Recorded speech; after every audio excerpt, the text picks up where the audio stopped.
C'est des remarques, que j'ai pas beaucoup de personnes, mais un certain nombre de personnes qui nous disent, c'est curieux d'ailleurs, je trouve ça étonnant, de gens qui nous disent, «Ouais, démocratie participative, ça parle de faits divers, c'est déprimant» et cetera. Alors, je crois pas qu'on traite les sujets de façon déprimante, c'est le moins qu'on puisse dire, et surtout, ça n'appelle pas la résignation du tout, ce qu'on fait. Donc je tiens quand même à le souligner, c'est comment faire de quelque chose de très négatif, d'une réalité extrêmement négative, non pas quelque chose de positif, puisque quelque chose de fondamentalement négatif est négatif, mais comment faire de la réaction que cela suscite une énergie qui puisse ensuite être utilisée à des fins positives. C'est ça le but de démocratie participative, en une phrase, quoi, si vous voulez. Donc, parce qu'il y a un certain nombre de personnes qui comprennent pas vraiment l'esprit de démocratie participative. Ils comprennent pas, ils s'interrogent, etc. Et auquel cas, je m'en excuse, parce que ça veut dire qu'on n'est pas assez clair ou que ce qu'on fait n'est pas assez limpide.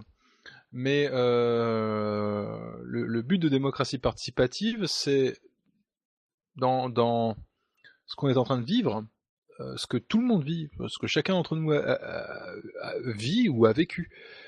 Plutôt que de s'enfermer en fait dans une réaction de pure négativité, c'est comment d'abord désamorcer ce truc, parce que c'est objectivement horrible, le dépasser et ensuite transformer ça en énergie positive pour aller de l'avant. Donc c'est pour ça que je suis toujours un peu étonné, enfin je peux le concevoir, hein, mais que certaines personnes disent que ce qu'on fait soit négatif.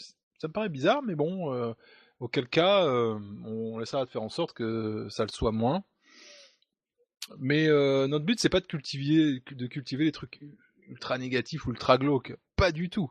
C'est de partir de la réalité crue, de la réalité telle qu'elle est cachée au plus grand nombre, et sur cette réalité, d'encourager les gens à la maîtriser et à la dépasser pour enfin la renverser. D'accord? C'est ça l'esprit qui nous anime à notre petit niveau, je veux dire. Voilà, on est modeste, bien sûr, mais c'est ça surtout qui nous guide. C'est pour ça que ce qu'on fait, c'est essentiel. Il faut bien comprendre ça. C'est pas juste de la frime. C'est pas juste là. On n'est pas là juste pour se faire plaisir. Ce qu'on essaye de faire, c'est de faire prendre conscience aux populations françaises, autochtones, gauloises, mais plus largement européennes d'expression française, qu'elles sont en danger, que des gens veulent essayer de les détruire, et qu'ils sont rentrés chez nous. Ils sont présents. Ils sont dans nos villes, ils sont dans nos villages, ils s'insinuent dans nos familles. Ces gens sont par ailleurs, pour certains, complètement dingues et veulent nous rendre fous et nous persécuter, voire nous tuer. C'est pas un excès de langage ce que je suis en train d'expliquer. C'est la preuve de cette pauvre fille italienne qui est victime de ça. C'est-à-dire que j'ai lu les détails de l'histoire. C'est que dans l'histoire, c'est quoi? Oh, le Nigérian est dans le village, il est dans la rue. Et puis il parlait à la fille comme ça dans la rue, voilà. Il habitait pas trop loin, voilà. C'est le côté, si vous voulez, désespérément banal du truc qui doit nous parler.